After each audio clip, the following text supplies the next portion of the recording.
ভাবো, যদি তোমার কাছে এমন একটা শক্তি থাকতো যাতে তুমি যে কাউকে নিজের ইচ্ছা মতো কন্ট্রোল করতে পারতে, বসকে রাজি করানো, বন্ধুর থেকে নিজের কথা মানানো, বা এমনকি একেবারে অপরিচিত কাউকে নিজের ইশারায় নাচানো। এটা কোনো জাদু নয়, এটা হলো সাইকোলজির সবচেয়ে অন্ধকার একটা দিক, যেটা ক্ষমতাবান লোকেরা ব্যবহার করে। আর আজ তুমি এটাকেই শিখতে চলেছ। কিন্তু মন দিয়ে শোনো, এটা শুধু শিক্ষার উদ্দেশ্যে বলা হচ্ছে, এটাকে ভুলভাবে ব্যবহার করবে না। কারণ ট্রিকটা এতটাই শক্তিশালী যে একবার জানলে তোমার চিন্তাধারাই পাল্টে যেতে পারে। হতে পারে তুমি এখনও এর জন্য প্রস্তুত নও। ভিডিও শুরু করার আগে একটা রিকোয়েস্ট করব, এখনও আমাদের এই ইউটিউব চ্যানেলকে সাবস্ক্রাইব না করে থাকলে সাবস্ক্রাইব করে বেল বাটন প্রেস করে দাও, যাতে প্রত্যেকটা ভিডিওর আপডেট সবার আগে তুমি পেয়ে যাও। Trick number 5, illusion of choice, ছদ্ম পছন্দ। তুমি কি কখনো ভেবে দেখেছো মানুষ তোমার ইচ্ছে মতো সিদ্ধান্ত নেয় না কেন? কারণ তাদের মনে হয় তারা নিজের কন্ট্রোলে আছে। কিন্তু একজন এক্সপার্ট মানুষকে এমন কিছু অপশন দেয় যাতে মানুষ আসলে তোমার মন মতোই ভাবতে থাকে। এটা কীভাবে? ধরো, তুমি চাইছো তোমার বন্ধু তোমার সঙ্গে বাইরে যাক। যদি সরাসরি বলো চলো বাইরে যাই, তাহলে সে হয়তো না করে দেবে। কিন্তু যদি বলো ভাই বাইরে চলতে হবে, পিৎজা হাট যাবো না ডমিনোস যাব, এবার খেলা পাল্টে গেল। এখন তার মনে হচ্ছে যে সে নিজেই ঠিক করছে কোথায় যাবে, কিন্তু আসলে তুমি তার পছন্দের সীমাকে বেঁধে দিচ্ছ, এবং যে কোনো একটা অপশন বেছে নিতেই হবে। মানে তুমি যা চেয়েছিলে সেটাই হবে। এই কৌশলটাই বড় বড় ব্র্যান্ড, ব্যবসা, রাজনীতিবিদেরা ব্যবহার করে। মানুষকে পছন্দের ভান দাও, কিন্তু আসল নিয়ন্ত্রণ তোমার হাতেই রাখো। Trick number 4, the yes ladder technique. যদি তুমি কারো থেকে বড় কিছু চাও আর সরাসরি চাও, তাহলে সে না করে দেবে। কিন্তু তুমি যদি ছোট ছোট হ্যাঁ শোনাতে থাকো, তাহলে তার মন আস্তে আস্তে তোমার চাওয়া মেনে নিতে শুরু করবে। কিভাবে? ধরো, তুমি তোমার কোম্পানিতে প্রমোশন চাও। যদি সরাসরি বসকে বলো স্যার আমি প্রমোশন চাই, তাহলে উত্তর হবে এখন না, পরে দেখা যাবে। কিন্তু যদি ইয়েস ল্যাডার মেথডে যাও, প্রথমে বলো স্যার আমি কি নতুন কোনো ক্লায়েন্টের সাথে মিটিংয়ে থাকতে পারি, স্যার আমি কি একটু এক্সপিরিয়েন্স নিতে পারি, তারপর বলো স্যার আমি কি এই প্রজেক্টে একটু বেশি দায়িত্ব নিতে পারি, তারপর স্যার আমি কি লিডারশিপ ওয়ার্কশপে যেতে পারি, এতে আমার স্কিল বাড়বে। এখন বস তো বারবার হ্যাঁ বলছে, শেষ ধাপে বলো স্যার আমি এই বছর এক্সট্রা দায়িত্ব নিয়েছি, ক্লায়েন্টও খুশি, আমি কি প্রমোশনের জন্য আবেদন করতে পারি।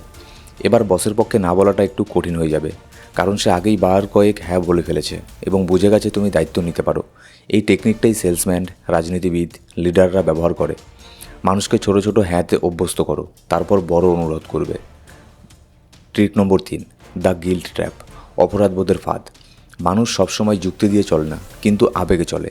আর যদি তুমি কাউকে অপরাধবোধ করাতে পারো, তাহলে সে বাধ্য হবে তোমার কথা মানতে। কিভাবে? ধরো তুমি কারো কাছ থেকে তার গাড়ি চাইছো, সরাসরি বললে ভাই তোর গাড়িটা কি একটু পাওয়া যাবে, তাহলে 90% মানুষ না বলে দেবে। বরং বলো আমি তো তোকে সবসময় হেল্প করেছি, মনে আছে গতবার তোকে এত টাকা দিয়েছিলাম, এখন শুধু একটা ছোট অনুরোধ, গাড়িটা একটু দিতে পারবি। এইভাবে সে অপরাধবোধে পড়বে এবং হ্যাঁ বলার সম্ভাবনা বেড়ে যাবে।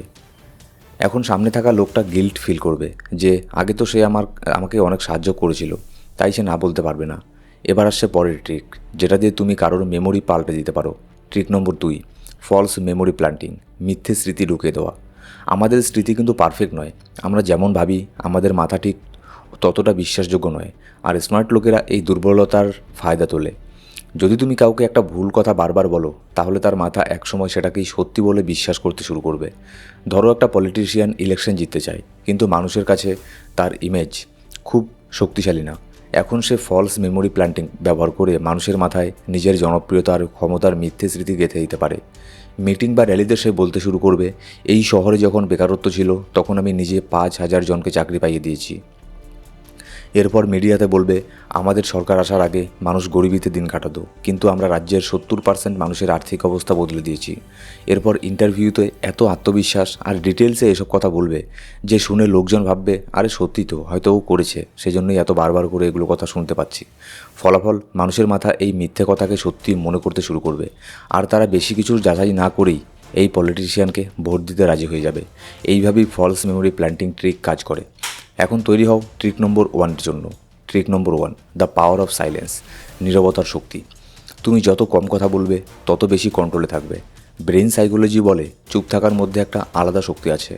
অনেকে ভাবে যে বেশি কথা বলে তার হাতে পাওয়ার থাকে, কিন্তু আসল শক্তি তার কাছেই থাকে যে ভালো করে শুনতে পারে আর চুপ থাকার মাঝে নিজের চাল চালতে জানে। যখন আমরা চুপ থাকি তখন সামনে থাকা লোকটার মধ্যে একটা অদ্ভুত অস্বস্তি, ভয় আর অনিশ্চয়তা তৈরি হয়। মানুষের স্বাভাবিক অভ্যাস, সে নীরবতা ভাঙতে চায়, তাই কথা বলে ফেলে। কিভাবে এই ট্রিক ব্যবহার করবে?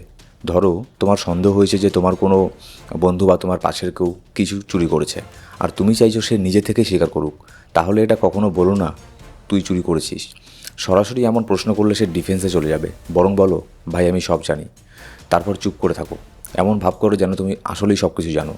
যত বেশিক্ষণ তুমি চুপ থাকবে সে তত বেশি নার্ভাস হবে, আর একসময় নিজেই সব সত্যি বলে দেবে। আবার ধরো তুমি চাও কোনো দোকানদার তোমায় ডিসকাউন্ট দিক, যদি সরাসরি বলো 30% ডিসকাউন্ট দেবে, তাহলে সে সরাসরি না বলে দেবে, বরং বলো 30% ডিসকাউন্ট তো দেবেই, তাই না? তারপর চুপ করে থাকো। সেলসের দুনিয়ায় এই ট্রিক খুবই শক্তিশালী। তুমি চুপ থাকলেই সামনের লোক নিজে থেকেই ডিল ক্লোজ করতে রাজি হয়ে যাবে। আর যখন কোনো বিতর্কে তুমি জিততে পারছো না, ধরো তোমার বন্ধু বা শত্রু অনেক কিছু যুক্তিতর্ক দিচ্ছে, তখন তর্ক না করে শুধু তার চোখের দিকে তাকিয়ে মুচকি হেসে চুপ করে থাকো। তখন সে নিজেই নিজের যুক্তিতে সন্দেহ করতে শুরু করবে। এটা একটা বিশাল বড় সাইকোলজি ফ্যাক্ট। যখন তোমায় নিজের গুরুত্ব দেখাতে হবে, তখন কম কথা বলো, ভেবেচিন্তে বলো। ভিডিওটি ভালো লাগলে অবশ্যই একটা কমেন্ট করবে, আর এখনও সাবস্ক্রাইব না করে থাকলে সাবস্ক্রাইব করে বেল বাটন প্রেস করে অল সিলেক্ট করে রাখো প্রত্যেকটা ভিডিওর আপডেট সবার আগে পাওয়ার জন্য। Thank you so much.